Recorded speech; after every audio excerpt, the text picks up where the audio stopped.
है। चातुर्वर्ण्यं मया सृष्टं गुण कर्म विभागशः।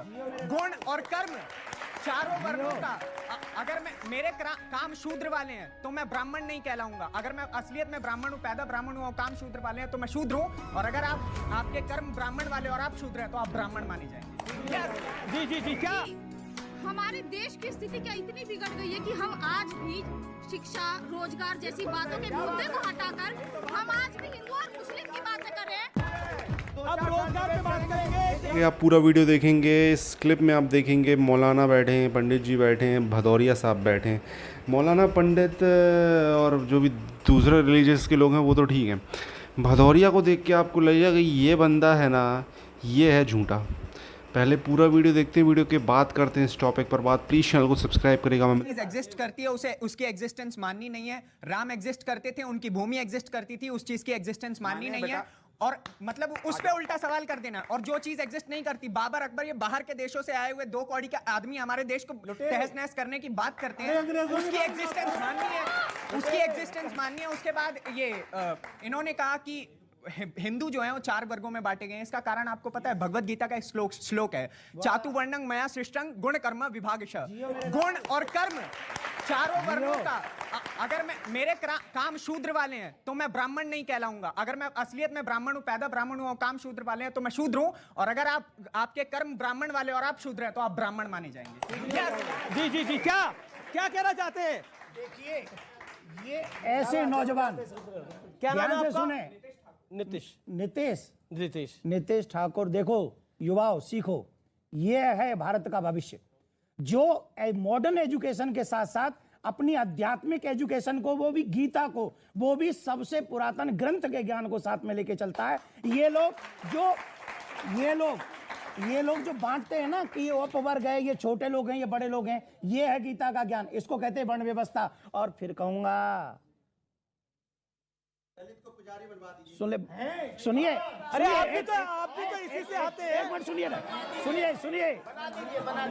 ले अब छेड़ दिया है, अब सुनना पड़ेगा। अब सुनो, अब मेरी बात सुनो, सुनिए। नहीं परेशान नहीं, 2 महात्मा बैठे हैं, छेड़ दिया है आपने। अरे मौलाना, अरे हम आपको भी पुजारी बनवा सकते हैं। बनने को आप तैयार तो हो? आप बनो, हम आपको पुजारी बनाते हैं। आप बनाइए, चोटी रखाओ, टोपी उतारो, चोटी। एक सेकंड, नहीं मेरी बात सुनिए, करवा दीजिए। हम क्या कह रहे हैं, अनुराग जी ने पुजारी बनने की बात कही है। अनुराग जी पार्टी छोड़े, हम आज ही इनको पुजारी बनाएंगे, अभी बनाएंगे, अभी। पुजारी बनो, पार्टी छोड़ो, तैयार हो पुजारी बनने के लिए? अनुराग जी चलिए, आइए। अरे आइए ना, अरे पुजारी बनिए, पुजारी बना रहे। मैंने उनसे ठीक है, पुजारी बनना चाहिए ना। मैंने देवकीनंदन ठाकुर जी ने अभी अरे रुकिए, अभी आ जाइए, ले जाइए। अरे यही इस्तीफा करिए, अभी आ जाइए, इस्तीफा करिए सब, आइए। हाँ चलो। मैं तो ये कहाँ छेड़ दिया आप? बोलने दो ना। मैंने तो प्रभु आपको बोला, आपको तो मैंने बोला नहीं आप आइए राजनीति ज्वाइन कर लीजिए। अरे मैं कह रहा हूँ आप बनिए ना, कर लीजिए, पुजारी की बात आइए राजनीति कर लीजिए। आपने बोला, मैंने बोला दलित पुजारी बना दीजिए, तो आप मेरे ऊपर भाग गए। मेरी बात सुनिए, बोलिए बनाएंगे, बोलिए बनाएंगे, बोलिए बनाएंगे, सुनिए, बोलिए बनाएंगे, ना बोल दीजिए बनाएंगे। पुजारी बनेगा, बोल दीजिए। मेरा सवाल यहाँ पे बैठे सभी से, आप सभी से, कि हमारे देश की स्थिति क्या इतनी बिगड़ गई है कि हम आज भी शिक्षा, रोजगार जैसी बातों के मुद्दे को हटाकर हम आज भी हिंदू और मुस्लिम की बातें कर रहे हैं। ये सिर्फ और सिर्फ एजेंडा है। हर 15-20 दिन बाद आप लोग ऐसी डिबेट लेकर आते हैं जिसमें हिंदू और मुस्लिम की बात होती है और जनता को भटकाया जाता है। अब रोजगार पे बात करेंगे। एक सेकंड, अनुराग रोजगार पे बात कर रहे हैं, बेरोजगारी पे बात कर रहे हैं। एक सेकंड, सारा कुछ आपको सबका भाव बता देता हूँ। अब ये भी मुझे सिखाना पड़ेगा आपको। और देखिए अनुराग, देखिए रकस क्रिएट करना मकसद नहीं है। एक सेकंड, देखिए मेरा निवेदन है, रकस क्रिएट नहीं करना, हमें चर्चा करनी है, क्योंकि रोजगार और बेरोजगारी की बात हुई। तो मैं कहना चाहता हूं इस देश के अंदर रोजगार और बेरोजगारी का मुद्दा कितना पुराना है, इसका एक छोटा सा एग्जांपल दे देता हूं मैं।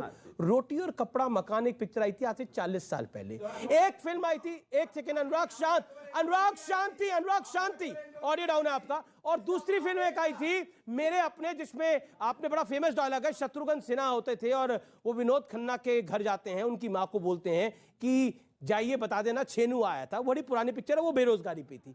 तो महंगाई और बेरोजगारी इस देश में उतनी पुरानी समस्या है जितना देश है पुराना, इसमें कोई दो राय नहीं है। लेकिन हर दौर में बात होती है, हर दौर में बात होगी। और आपने जो बोला, आपने बहुत अच्छा सवाल पूछा और मैं ये कहना चाहता हूं, हाँ इस देश के अंदर हिंदू और मुसलमान हो रहा है, इस देश के अंदर हो रहा है, आपने जैसा बोला हो रहा है। लेकिन 1947 के अंदर किसने हिंदू मुसलमान किया था जब देश का बंटवारा हुआ था? 1990 में जब कश्मीरी हिंदुओं को उनके घर से निकाला गया था, मस्जिद से आह्वान हुआ था, तो किसने हिंदू मुसलमान किया था? और तो और मुजफ्फरनगर दंगे हुए थे आपके कार्यकाल में, किसने हिंदू मुसलमान किया था? भागलपुर दंगे हुए थे, किसने हिंदू मुसलमान किया था? गोधरा में ट्रेन चलाई गई थी, किसने हिंदू मुसलमान किया था? पॉइंट। वाह क्या एक्टिंग कर रहा है। मैं इस बच्ची के प्रश्न का उत्तर बड़ी शालीनता से, बड़ी ईमानदारी से देना चाहता हूं, क्योंकि मुझे जाना भी है सिर्फ 10 सेकंड में। बेटा, ये मुद्दा है ज्ञानवापी का। हम लोग हैं धर्माचार्य, और हम धर्म की बात नहीं करेंगे तो कौन करेगा? अगर हम तुम्हें धर्म की बात नहीं सुनो, मैं पूरा जवाब दूंगा। अगर हम धर्म की बात नहीं करेंगे तो कौन करेंगे? देखिए ये सब कुछ सुनिए, अरे स्वामी जी सुन लीजिए, देश संविधान और न्यायपालिका से चलेगा। भारतीय जनता पार्टी कितना भी मुद्दा घुमा ले, असली अब संविधान और न्यायपालिका दे। इस वीडियो में अनुराग भदौरिया का आपने चेहरा देखा। अनुराग भदौरिया जैसे लोग, और कांग्रेस में भी ऐसे बहुत सारे लोग हैं जो दोनों नाव पर पैर रखकर सवारी करना चाहते हैं। अगर सामने वाला अल्पसंख्यक है, मुस्लिम है, उसकी गलतियों को बिल्कुल नहीं बताएंगे ये लोग, बिल्कुल भी इनका एक शब्द नहीं रहेगा।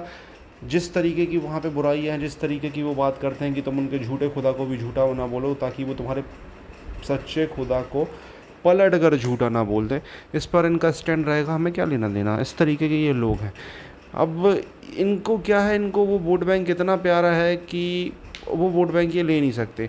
इनसे अच्छा मैं ओवैसी को मानूंगा। ओवैसी ने क्लियर कर दिया कि हमें भैया हम तो मुसलमान को ही टिकट देंगे, हमें मुसलमान वोट बैंक ही चाहिए। इक्का दुक्का ये लोग कभी कभार दलित वलित को टिकट दे देते हैं, बाकी इनको मुसलमान की वोट चाहिए बस। तो वो क्लियर हैं अपने स्टैंड पर। तो ये अनुराग भदौरिया जैसे, ये गिरगिट जैसा उनका वो व्यवहार नहीं है। अब आप देख ही सकते हो, आपको क्या कहना है इस टॉपिक के बारे में कमेंट में अपनी राय दें। चैनल को सब्सक्राइब करें, इसी तरीके के लगातार आपको वीडियो मिलते रहेंगे।